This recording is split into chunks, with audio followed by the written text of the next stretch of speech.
August 16, 1945, Shenyang Airport, Manchuria. For most of the world, the war was ending, but for this man, the battle was already lost.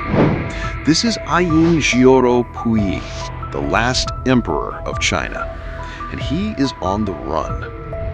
His puppet kingdom, Manchukuo, was a fake empire created by Japan. Now it's collapsing. The Soviet Union has just invaded with over 1 million men, and the Japanese army has been shattered in a matter of days. In the chaos, he was forced to leave his wife, the Empress Wanrong, and the rest of his family behind. There just wasn't enough room. But he isn't traveling light. He's carrying what's left of a 300-year-old dynasty's fortune. The suitcases aren't filled with clothes. They're packed with priceless treasures. Over 1,000 antique paintings and scrolls, 200 rare books, and a staggering amount of jewels and gold. This was the last time anyone saw the emperor's treasure all in one place. So, what happened to it? Where is Puyi's fortune now? To find the lost treasure, you have to understand the man who lost it. A man who was emperor 3 times before he was 40 and a prisoner for most of his life. His story is the key to unlocking one of the biggest unsolved mysteries of the 20th century. So, was Puyi's fortune just stolen by the Soviets? Did he secretly trade it away for a comfortable life in prison?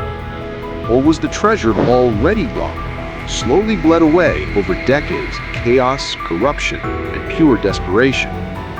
The answer is hidden in a gilded cage, puppet empire, and a Siberian prison.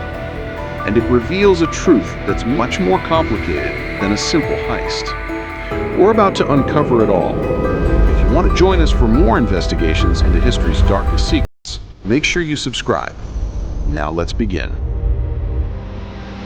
The story of the lost treasure starts here, the Forbidden City. For centuries, this place was a vault, packed with the riches of the Qing dynasty. By the 1700s, the collection held over 1 million priceless objects. Porcelain, silks, paintings, you name it. It was the inheritance of an entire civilization. But for the boy who got it all, it was a prison. Puyi was crowned when he was just 2 years old. He was torn away from his parents and grew up in a bizarre, lonely world. The only person he truly connected with was his wet nurse. His only companions were thousands of eunuchs, servants who had to do whatever he said. He learned very quickly that his power was total, and he could be incredibly cruel. He'd order them to eat dirt just to see if they would, and even used them for target practice with his air gun. This strange upbringing gave him a powerful sense of entitlement and a total disconnect from the real world. But the vault wasn't as secure as it looked. It was rotting from the inside. The eunuchs had access to everything, and they were stealing everything that wasn't nailed down. In 1923, a fire mysteriously burned down the Jianfugong Palace, a building filled with treasures. Everyone suspected it was arson, a desperate move by the eunuchs to destroy the account books and cover their tracks. Puyi was furious. He kicked hundreds of them out of the palace. The great imperial fortune had already started to leak.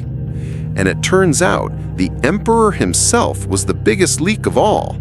After he abdicated in 1912, Puyi was allowed to stay in the Forbidden City, living on a government allowance. But China was falling into chaos, and the money stopped being reliable. So, seeing the imperial collection as his own personal piggy bank, Puyi and his brother started their own smuggling operation.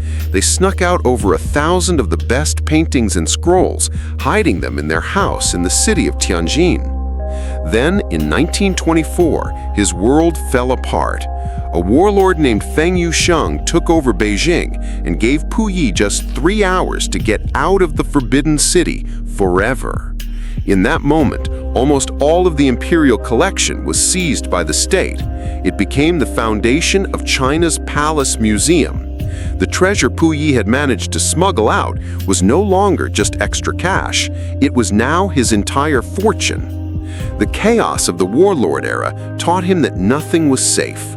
In 1928, the tombs of his ancestors, including the powerful Empress Dowager Qixi, were blown open with dynamite by a rogue warlord. Their bodies were desecrated, their burial treasure stolen in the most brutal way imaginable. For Puyi, this was a deep personal trauma. It proved that no one could be trusted. He needed a powerful ally, and he was about to find one in the Empire of Japan.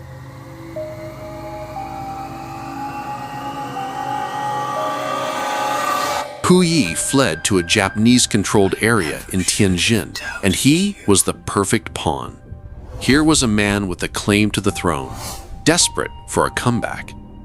In 1932, Japan invaded Manchuria, his ancestral homeland, and they offered him a deal: become the ruler of a new nation, Manchukuo. He said yes, thinking it was his first step to taking back all of China. But he was an emperor in name only. His Japanese handlers watched his every move. The real power belonged to Japan's Kwangtung army, which was stripping Manchukuo of its resources to fuel their war machine. The state treasury wasn't his. His only real asset was his personal, portable fortune. And during these years, that fortune changed. It was no longer a huge collection. It was boiled down to the most valuable, easy-to-carry items. It was the ultimate fugitive's emergency fund, ready for the day he might have to run again. That day came a lot sooner than he thought. On August 9, 1945, the Soviet Union declared war on Japan and launched Operation August Storm. The Kwangtung Army, which had sent its best troops to the Pacific, just collapsed. Manchukuo, the paper empire, fell apart in days. Puyi was a fugitive once again. He first tried to escape by train, but the tracks were blocked by thousands of fleeing Japanese settlers. His last chance was a small plane at Shenyang Airport, waiting to take him to Japan. And it was there, with his treasure packed and ready, that his luck finally ran out. The emperor and his fortune were now prisoners of Joseph Stalin. The treasure had survived the fall of an empire, a corrupt palace, and the chaos of warlords. But its biggest test, and its deepest mystery, was waiting for him in the Siberian prison camp. For 5 years, from 1945 to 1950, Puyi was a Soviet prisoner. But this wasn't the Gulag. He was kept in relative comfort in health resorts, first in Chiata, then in Khabarovsk. He was even allowed to keep some of his servants. You see, Stalin didn't see Puyi as a war criminal. He saw him as a valuable chess piece he could use in the power struggle for post-war China. And this is where the story gets really strange. According to Puyi himself, he tried to secure his position by offering his entire fortune to the Soviets. But for some reason, the Soviets officially refused to take it. But a single priceless object tells a very different story. This is a Patek Philippe reference 96 Quantimes Luna wristwatch. It's one of only 8 ever made, and it was Puyi's personal watch in the camp. In 1950, right before he was sent back to China, Puyi gave this incredibly valuable watch to his Russian interpreter, Georgy Permyakov. He said it was a gift for their friendship. The watch then disappeared for over 50 years, and that one single gift is the key to this whole mystery. Because in 1950, as a gesture of goodwill to Mao Zedong's new communist China, the Soviets sent Puyi home. They also sent back his treasure. But when Chinese officials opened the crates, they found something shocking. Of the more than 1,200 items Puyi was carrying when he was captured, only 468 were left. More than half of his fortune was just gone.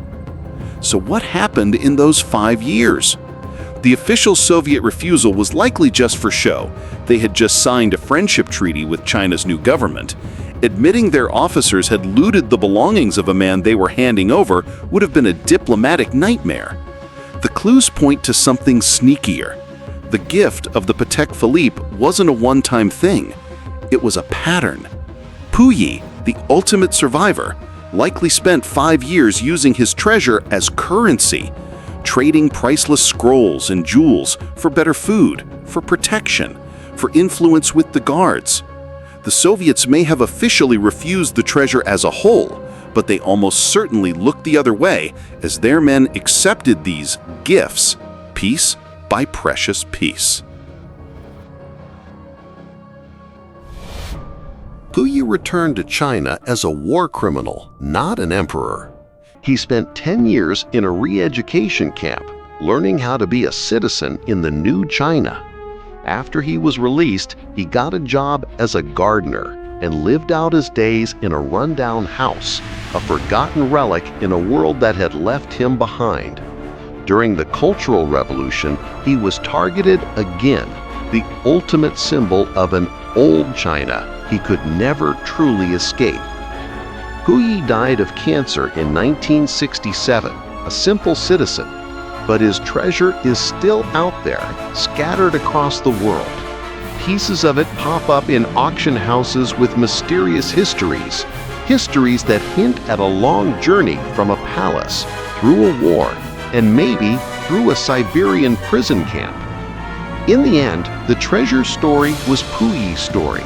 It wasn't lost in one big dramatic moment. It was dissolved, piece by piece, traded away for survival in a world that no longer had a place for an emperor. The last emperor's final act was to spend his own history until all that was left was a gardener's tools and a watch that keeps time for a ghost. What do you think happened to the rest of the treasure? Let us know in the comments. And if you want to uncover more of history's darkest secrets, subscribe to Asian Titans. Thank you for watching.